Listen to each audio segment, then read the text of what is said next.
AI और machine learning sector का ये आईपीओ आ चुका है जिसका नाम है हेक्सावेयर टेक्नोलॉजीज लिमिटेड। इस वीडियो में हम लोग जानेंगे इस आईपीओ के बारे में, कंपनी की डिटेल्स जानेंगे, फंडामेंटल्स देखेंगे, साथ ही साथ कंपनी का जो ग्रे मार्केट प्रीमियम प्राइस है वो भी हम लोग जानेंगे और समझेंगे कि क्या ये आईपीओ में मैं अप्लाई करने का सोच रहा हूँ या नहीं सोच रहा हूँ। सब कुछ जानेंगे इस वीडियो में। तो चलिए गाइस, बिना कोई देरी किए ये वीडियो शुरू करते हैं। वीडियो में आगे बढ़ने से पहले मैं बताना चाहूँगा, मेरा नाम है प्रशांत, आप देख रहे हैं इमर्जिंग बुल्स और इस वीडियो में हम लोग करेंगे हेक्सावेयर टेक्नोलॉजीज लिमिटेड का आईपीओ एनालिसिस। तो चलिए सबसे पहले आईपीओ की डेट्स देख लेते हैं। अभी अगर हम लोग आईपीओ की डेट्स देखेंगे तो आईपीओ शुरू हो रहा है 12 तारीख को, चलेगा 14 तारीख तक, वैलेंटाइंस के तक। 17 तारीख को अलॉटमेंट हो जाएगी। 18 तारीख को जिसको अलॉटमेंट मिली है उसके डीमैट अकाउंट में शेयर्स आ जाएंगे और जिसको नहीं मिला है अलॉटमेंट उसके बैंक में रिफंड का जो प्रोसेस है वो शुरू हो जाएगा। और 19 तारीख के दिन ये जो स्टॉक है वो लिस्ट हो जाएगा स्टॉक एक्सचेंज पर। फेस वैल्यू की बात करेंगे तो ₹1 की फेस वैल्यू पर है। और अगर प्राइस बैंड की बात करूं तो 674 से लेके 708 का प्राइस बैंड है। अगर अप्लाई करना है तो 708 पर ही अप्लाई करेंगे। 21 शेयर्स का एक लॉट साइज है। और अगर मैं टोटल इशू साइज की बात करूं तो काफ़ी ज़्यादा बड़ा आईपीओ है ये, जो कि है 8,750 करोड़ का। और ये पूरा का पूरा 100% ओएफएस में है। तो फिलहाल ये थोड़ा सा एक नेगेटिव पॉइंट यहाँ पर दिख रहा है। लेकिन अच्छी बात यह है कि सिर्फ और सिर्फ 100% ओएफएस है, उससे ये मतलब नहीं होता कि आईपीओ बुरा है या कंपनी बुरी है। अभी एक दो दिन पहले मैंने एजैक्स इंजीनियरिंग का वीडियो भी डाला था, उसके अंदर भी पूरा का पूरा ओएफएस था। लेकिन वो आईपीओ का जब मैंने पूरा एनालिसिस करा तब मुझे ऐसा लगा कि कंपनी इन्वेस्टेबल हो सकती है और हम लोग एक दो लॉट अप्लाई कर सकते हैं। अगर आपने वो वीडियो नहीं देखा है तो ऊपर आई कार्ड पे आपको उसका लिंक मिल जाएगा, आप जाके देख सकते हो। चलिए कोटा की बात कर लेते हैं। तो क्यूआईबी को मिला है 50% का कोटा, रिटेल वालों को मिला है 35, एचएनआई को मिला है 15% का। अगर मैं 2 लाख के नीचे की एप्लीकेशन डालूंगा तो रिटेल कैटेगरी में आ जाऊंगा, मतलब मिनिमम 13 या मैक्सिमम 13 लॉट में डाल सकता हूँ। जैसे ही 2 लाख के ऊपर की एप्लीकेशन हो जाएगी ऑटोमेटिकली मेरा नाम एचएनआई कैटेगरी में आ जाएगा। रिटेल कैटेगरी और एचएनआई कैटेगरी दोनों के लिए मुझे कोई भी डॉक्यूमेंट देने की ज़रूरत नहीं है, ना मेरे लिए कोई लॉक इन पीरियड होगा। ठीक है, जैसे ही स्टॉक एक्सचेंज पे स्टॉक लिस्ट हो जाएगा मैं उसके अगले मिनट ही स्टॉक बेच सकता हूँ। ठीक है, शेयर होल्डिंग पैटर्न की बात कर लेते हैं। तो प्री आईपीओ 95% का होगा और जिसका कंपनी का प्रमोटर है यह है सीए मैग्नम होल्डिंग्स। यह कंपनी और किधर किधर इन्वेस्टेड है, इस कंपनी ने किधर किधर इन्वेस्ट किया है, आप ज़रूर कमेंट करके बताना। देखते हैं किस किस को कितना पता है सीए मैग्नम होल्डिंग्स के बारे में। पोस्ट आईपीओ डेफिनेटली कहीं ना कहीं ये 75% के नीचे आ जाएगा। ठीक है, एज पर सेबी मैंडेट। तो फिलहाल तो ठीक ठाक ही लग रहा है ऑब्वियसली, मतलब क्या कहते हैं, हम लोग ने अभी फिलहाल सिर्फ ओएफएस ही देखा तो उस हिसाब से नेगेटिव पॉइंट है। बाकी सब तो प्रमोटर होल्डिंग के हिसाब से ये लोग को माल तो बेचना ही था डेफिनेटली। तो शायद उस हिसाब से ही रहेगा कि ये लोग को 75 के नीचे लाना था और स्टॉक एक्सचेंज पे स्टॉक को लिस्ट करना था। तो शायद इसीलिए कहीं ना कहीं ये लोग अपना पूरा माल बेच रहे हैं। ठीक है, अभी अगर बात करें तो ये कंपनी भी 1992 में इनकॉर्पोरेट हुई थी।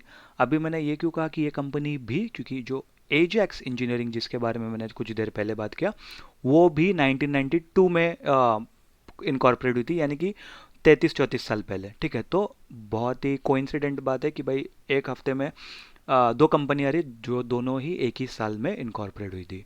ठीक है, Hexaware technology is engaged in the business of global digital and technology services with artificial intelligence.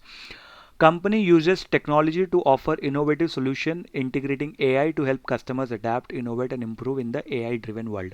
तो ये तो हम लोग को समझ गया कि भाई AI में ये लोग काम कर रहे हैं। Company has major offshore delivery centres in India, Chennai, Pune, Bangalore और नोएडा। बैंगलोर में तो होना ही चाहिए क्योंकि बैंगलोर में तो मतलब इंडिया का आईटी हब ही है वो, और साथ ही साथ ये लोग का श्रीलंका में भी है। It plans expansion into tier 2 cities and aims to open new centres in Ahmedabad. तो ऑब्वियसली लोग एक्सपेंशन के बारे में भी सोच रहे हैं, जो कि काफ़ी ज़्यादा एक अच्छी बात है। As of September 30th, 2024, the company has global delivery presence with 39 centers and 16 offices across the Americas, Europe and APAC. APAC यानी कि एशिया पैसिफिक रीजन हो गया है, ठीक है। तो एशिया में, पैसिफिक रीजन में, यूरोप में और अमेरिकाज, अभी अमेरिका में सिर्फ यूएस नहीं आता, मेक्सिको वो सब भी आता है, क्योंकि लैटिन अमेरिका और south America, north America south America दोनों आ जाता है पूरे अमेरिका में, ठीक है। तो डेफिनेटली वहाँ पर ब्राज़ील, मेक्सिको, वो सब कंट्रीज भी कहीं ना कहीं काउंट हो जाती है। तो डेफिनेटली ये लोग का ग्लोबल प्रेजेंस भी है, और एआई और मशीन लर्निंग वो सब है, तो डेफिनेटली कहीं ना कहीं यूएस, यूके, यूरोप वो सब जगह तो ये लोग का प्रेजेंस होना ही चाहिए। Business segment, company provide services in its operating segment across 6 industry. तो जो एआई ये लोग का प्रोडक्ट है, लेकिन ये कौन से इंडस्ट्री को ये लोग केटर करते हैं?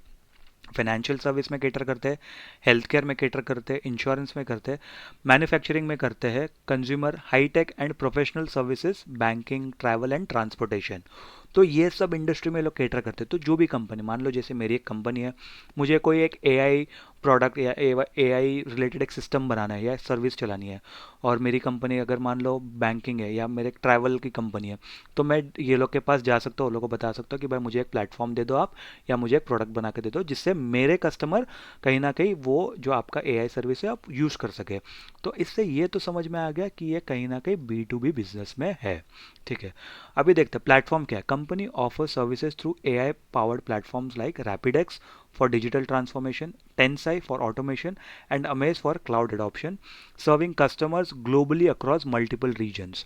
ठीक है, तो ये लोग के जो 3 प्लेटफॉर्म है, इसके ऊपर ये लोग एआई की सर्विसेज ऑफर करते हैं।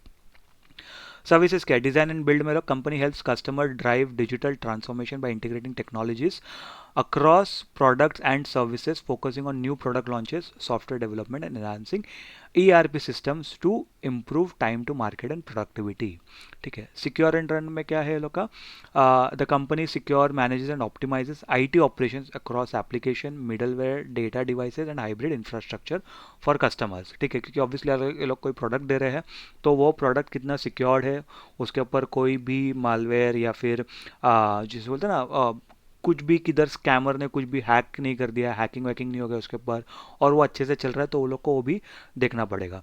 Data and AI, company creates robust data foundation for customers, enabling sustainable data value creation using AI and ML technologies. अभी एमएल का मतलब मशीन लर्निंग होता है। It transforms data into actionable insights, enhancing agility and trust in business decision. यानी कि जैसे मान लो पुराने ज़माने में होता था, या पुराने ज़माने में इन द सेंस अभी तक वही होता है कि मान लो मैंने एक्सेल पे एक फाइल बना दी, फिर मैं एक चार्ट बना दिया मान लो, और उसके बाद मैं वो डेटा में बता रहा हूँ कि हाँ मुझे पता है मेरे ये कस्टमर यहाँ से आ रहे हैं, यहाँ से आ रहे हैं, मुझे बिजनेस यहाँ से मिल रहा है। अब ये लोग एआई की मदद से वही चीज़ उसको और अच्छे तरीके से कर पाएंगे, ताकि ये लोग रियल टाइम डेटा भी देख सके जो लोग के कस्टमर्स है, और ज़्यादा एफिशिएंटली देख सके, मतलब ज़्यादा टाइम वेस्ट नहीं होगा। ठीक है। Optimise, the companies gen AI powered business processes services enable personalized interaction, automation, analytics and talent management across various industries। ठीक है। क्लाउड सर्विसेज का सिंपल मतलब ये होता है, जिस किसी के पास भी अगर एप्पल का फ़ोन है, अगर एंड्रॉयड भी है, एंड्रॉयड में आपके पास गूगल फोटोज़ होगा, एप्पल में आपके पास आई क्लाउड होगा, तो यानी कि जो डेटा इंटरनेट पे स्टोर्ड है, ठीक है, उसको बोलते हैं क्लाउड सर्विसेज। अगर आप में से किसी को नहीं पता, अमेजोन का सबसे बड़ा बिजनेस आता है AWS से, अमेजोन वेब सर्विसेज से। अमेजोन का बिजनेस शॉपिंग नहीं है, अमेजोन का सबसे बड़ा बिजनेस AWS है। अगर कल को AWS बंद हो गया तो अमेजोन बर्बाद हो जाएगा। ठीक है। जिसको ये चीज़ नहीं पता था कमेंट करके ज़रूर बताना। क्लाउड सर्विसेज अगर हम लोग यहाँ पर देखें, the companies cloud services serves as the foundation leveraging cloud capabilities across all service lines for enhanced offerings. ठीक है, क्योंकि क्लाउड सर्विस बिजनेस तो होना, मतलब क्लाउड पे सर्वर लोग के होने होने ही चाहिए, क्योंकि जब जब डेटा ऐड होता रहेगा, मान लो आपने किसी कंपनी को 500 टीबी का ये दिया है, डेटा दिया है, अभी 500 टीबी वो कभी ना कभी तो वो लोग के पास फुल हो ही जाएगा, उसके बाद आपको वो जो इन्फॉर्मेशन है वो क्लाउड पे डालना ही पड़ेगा, और उसको सिक्योर रखना पड़ेगा, ताकि जो भी आपका कस्टमर है वो अच्छे से आपका जो प्रोडक्ट है वो यूज़ कर पाए। ठीक है।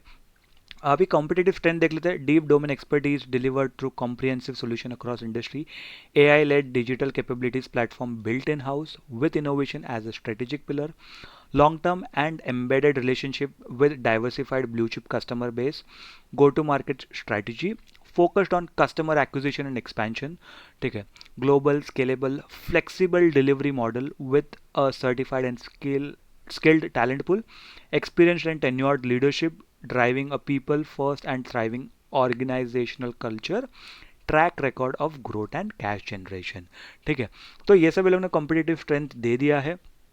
जो सेक्टर है डेफिनेटली ग्रोइंग सेक्टर हो सकता है, नो डाउट अबाउट इट, क्योंकि आज नहीं तो कल चीज़ें एआई पे आएगी। बस क्वेश्चन मार्क ये है कि कौन सी कंपनी मार्केट लीडर बनती है एआई या मशीन लर्निंग के कैटेगरी में। ठीक है, वो देखना इंटरेस्टिंग होगा। चलिए नंबर्स देख लेते हैं, इससे हम लोग को समझ में आ जाएगा कि कंपनी कितने अच्छी तरीके से ऑपरेट कर पा रही है। अभी यहाँ पर एक इंटरेस्टिंग बात है, अगर आप यहाँ पर देखो कि 2021 से हम लोग को डेटा मिला है, 2021 से 2022 और 2023 का 2 डेटा मिला है, यानी कि ये हाफ ईयर और उसके बाद यहाँ पर 2024 वाला भी हाफ ईयर। तो यहाँ पर से यहाँ पर हम लोग इसको कंपेयर कर सकते हैं, ये कहीं ना कहीं एक अच्छी बात है। एसेट्स देख लेते हैं, 5,700 करोड़ के एसेट्स है, बढ़कर 6,500 करोड़ हो गए, फिर बढ़कर 7,000 हो गए, उसके बाद 7,200 और फिर अभी कहीं ना कहीं 8,600 करोड़ के एसेट्स कंपनी के पास है। ठीक है, रेवेन्यू की बात कर लेते हैं। 7,250 करोड़ के रेवेन्यूज थे पहले, फिर उसके बाद 9,400 करोड़ के रेवेन्यू हो गए, फिर उसके बाद हुए 7,763 करोड़ के रेवेन्यू और फिर 10,400 करोड़ के रेवेन्यू हो गए। अभी अगर मैं पूरे साल का रेवेन्यू की बात करूं, क्योंकि ऑब्वियसली ये आधा आधा ईयर है, तो मैं अगर इसको मतलब आधा ईयर इन द सेंस ये 6 महीना और ये 3 महीना, अगर मैं इसको कैलकुलेट करूं टोटल, तो मोटा मोटा मतलब यही रेवेन्यू आएगा। जो हम लोग को काफ़ी लोगों को ये कन्फ्यूजन होता है कि मैं इसको प्लस करना चाहिए क्या, कि ये 6 महीने तक का रेवेन्यू इतना है और ये 9 महीने तक का रेवेन्यू इतना है। ठीक है, तो टोटल जो रेवेन्यू था लोग का 9 महीने में वो था 10,400 करोड़। यहाँ पर 6 महीने में लोग ने लगभग 9,000 करोड़ का रेवेन्यू कर दिया है।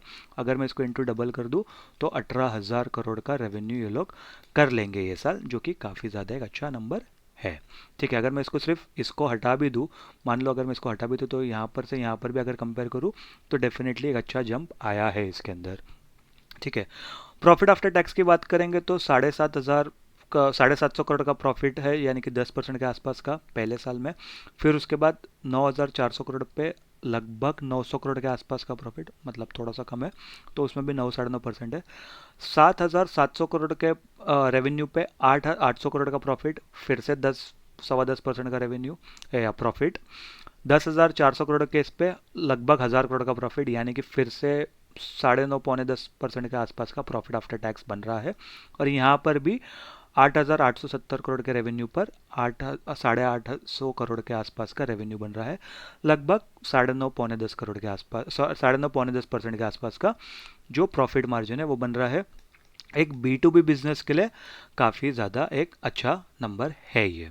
ठीक है, रिजर्व्स की बात करेंगे तो 3,500 करोड़ के रिजर्व्स थे, बढ़कर 3,700 करोड़ के हो गए, बढ़कर 4,200 हो गए, उससे घटकर 4,100 हो गए और वापस बढ़कर 4,800 हो गए। काफ़ी ज़्यादा अच्छा रिजर्व्स है।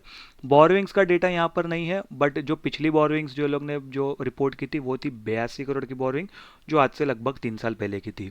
अगर मैं फिर भी 200 करोड़ की बोरोइंग्स मान भी लेता हूँ, ठीक है, इनकेस, तो भी 4,800 करोड़ में 200 करोड़ की बोरोइंग, यानी कि बहुत ही कम बोरोइंग है कंपनी के पास।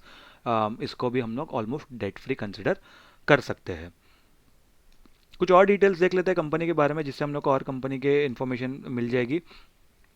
रिटर्न ऑन नेटवर्क देखेंगे तो 23% का है, अच्छा नंबर है। पैट मार्जिन 9.60, काफ़ी ज़्यादा अच्छा नंबर है यहाँ पर। प्राइस टू बुक वैल्यू की बात करूँ तो 10.15 है, थोड़ा सा ओवर वैल्यूड है प्राइस टू बुक वैल्यू के हिसाब से। ईपीएस और पीई रेशियो की बात करूँ तो प्री आईपीओ ईपीएस है 16.41 का, और पीई रेशियो की बात करूँ तो प्री आईपीओ 41 का है। पोस्ट आईपीओ दोनों की इन्फॉर्मेशन यहाँ पर दी नहीं गई है। तो प्री आईपीओ के हिसाब से अगर मैं प्राइस टू बुक वैल्यू और पीई रेशियो दोनों अगर मैं कंसिडर करूँ तो कहीं ना कहीं थोड़ा सा ओवर वैल्यूड तो ज़रूर लग रहा है। By the way, PE ratio और पीबी रेशियो दोनों के ऊपर मैंने वीडियो बनाया था बीच में, पिछले महीने या उसके पिछले महीने चैनल पर, आप वो जाकर देख सकते हो, आपको और भी अच्छे से समझ में आ जाएगा पीई और पीबी रेशियो के बारे में। तो चलिए मैं अपना फाइनल वर्डिक्ट बताता हूँ कि मैं क्या सोच रहा हूँ इस कंपनी के बारे में। देखिए, इंडस्ट्री तो अच्छी है, सेक्टर अच्छा है, डेफिनेटली कंपनी के नंबर्स भी अच्छे लग रहे हैं, ऐसे नहीं बिल्कुल भी नंबर्स बुरे लग रहे हैं, नंबर्स अच्छे लग रहे हैं, बट फिर भी मैं ज़्यादा से ज़्यादा एक लॉट ही अप्लाई करने का सोच सकता हूँ। रीज़न बिकॉज आप सभी लोग को पता रहेगा कि मैं हमेशा लॉन्ग टर्म के बारे में देखता हूँ। बाय द वे, उसके पहले हम लोग इसका ग्रे मार्केट प्रीमियम भी देख लेते हैं। अभी अगर ग्रे मार्केट प्रीमियम देखोगे तो इसका ग्रे मार्केट प्रीमियम है 19 रुपया, यानी कि ये लगभग 2.5% के आसपास है। जैसा कि मैं हमेशा कहता हूँ, सिर्फ ग्रे मार्केट प्रीमियम देख के इन्वेस्ट नहीं करना चाहिए, लॉन्ग टर्म के हिसाब से भी देखना चाहिए। अभी लॉन्ग टर्म के हिसाब से डेफिनेटली इंडस्ट्री अच्छी है, कंपनी के फंडामेंटल्स अच्छे लग रहे हैं, बट मैं फिलहाल एटलीस्ट 1 या 2 लॉट मैक्सिमम अप्लाई करने का सोच सकता हूँ। क्योंकि कैसा है ना, अभी जब तक ये थोड़ा बहुत और क्लैरिटी नहीं मिलता ना कि कौन सी कंपनी एक मार्केट लीडर बन सकती है एआई या मशीन लर्निंग इंडस्ट्री में, तब तक थोड़ा सा डामाडोल हो सकता है। मतलब अभी ये कंपनी अच्छा कर रही है, शायद आज से 2 साल बाद बुरा परफॉर्म करने लग जाए, वो भी हो सकता है ना। तो इसीलिए मैं इतना ज़्यादा भी इन्वेस्टेड नहीं रहूँगा कि भाई पूरा 15-20 लॉट ले लूँ। ठीक है, पहली बात तो मेरे पास उतने पैसे नहीं है, बट एक बात बता रहा हूँ कि मैं 15-20 लॉट नहीं लूँगा। अगर मेरे पास उतने पैसे भी होते तो मैं 1-2 लॉट 3 लॉट, उससे ज़्यादा मैं नहीं सोच सकता। हाँ, जैसे जैसे फिर कंपनी के मार्केट में लिस्ट होगा, परफॉर्मेंस हम लोग को मालूम पड़ेगा टेक्निकल पॉइंट ऑफ व्यू के हिसाब से, फंडामेंटल पॉइंट ऑफ व्यू के हिसाब से, फिर कहीं ना कहीं मैं अपना डिसीजन और ले सकता हूँ, और फिर उसके बाद डेफिनेटली मैं अपना पोजीशन और बना सकता हूँ या फिर एग्जिट कर सकता हूँ, डिपेंडिंग ऑन कि मार्केट सिचुएशन क्या है और स्टॉक और कंपनी का परफॉर्मेंस क्या है, उस हिसाब से। तो आई होप गाइज आप लोगों को ये वीडियो ज़रूर पसंद आया होगा। वीडियो अगर पसंद आया होगा तो वीडियो को ज़रूर लाइक कर देना, कमेंट करके बताना कि आपको क्या लगता है कंपनी मार्केट लीडर बन सकती है या नहीं बन सकती है, और क्या आप ये इस आईपीओ में अप्लाई करने का सोच रहे हो या नहीं कर रहे हो। साथ ही साथ अपने दोस्तों को और अपने रिलेटिव्स को भी ये वीडियो शेयर कर देना, और अगर अभी तक आपने चैनल को सब्सक्राइब नहीं किया है तो सब्सक्राइब भी कर दो और बेल आइकन भी दबा देना, क्योंकि चैनल पे बहुत सारी वीडियोस आ रही है आईपीओ की, टेक्नो फंडामेंटल एनालिसिस की, और बहुत सारी लर्निंग वीडियोस भी आ रही है, तो आप वो वीडियो मिस नहीं करना, इसलिए नोटिफिकेशन घंटी भी ज़रूर दबा देना। मैं मिलता हूँ आपसे अगले वीडियो में, तब तक के लिए गुड बाय।